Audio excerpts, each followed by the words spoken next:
मेरो कविताको शीर्षक छ नेपाल प्यारो घर। साथो अलिकति सुन्नमा रचना गरेको छु। माता रास लगा जभान सलगा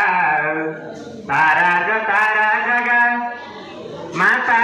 रास लगा जभान सलगा तारा तारा जगा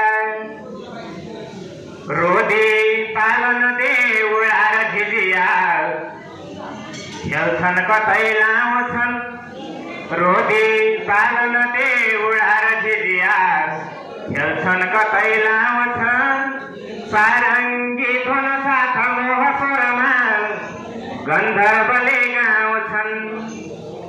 उम्दा शैलमध्ये सपर्वत गयौँ संस्कार छन् सुन्दर बस्छन् माल पहाडका मिलिजुली नेपाल प्यारो घर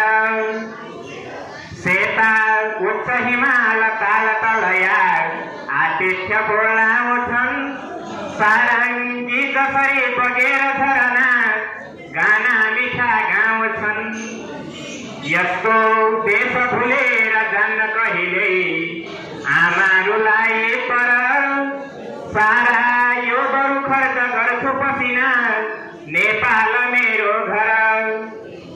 चौरी सर्दछले कका बिपिनमा आनन्द मानिकन मिल्छन् टोल बजी बहोसदीहरू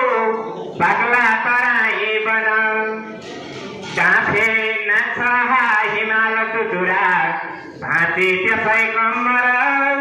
कोइली रागको हुँ सुनाउँछ नेपाल मेरो घर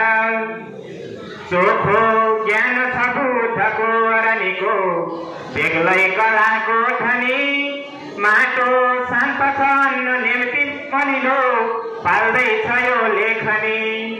माटो शान्त छ अन्न निम्ति मलिलो पाल्दैछ यो लेखनी चम्के चन्द्र र सूर्य गर्दछ सदा शैलेशमा फरफर धरतीको अमरावती चहकिलो नेपाल मेरो घर पुर्खाको इतिहासमा नबलले झुक्दैन हाम्रो छवि जन्मे वीर सशक्त साधक यहाँ सतसिर्जनाका कवि चौडा काठ हरेक वस्तु सुविधा पर्दैन जो निर्भर आफै पूर्ण छ यो कुबेर जसरी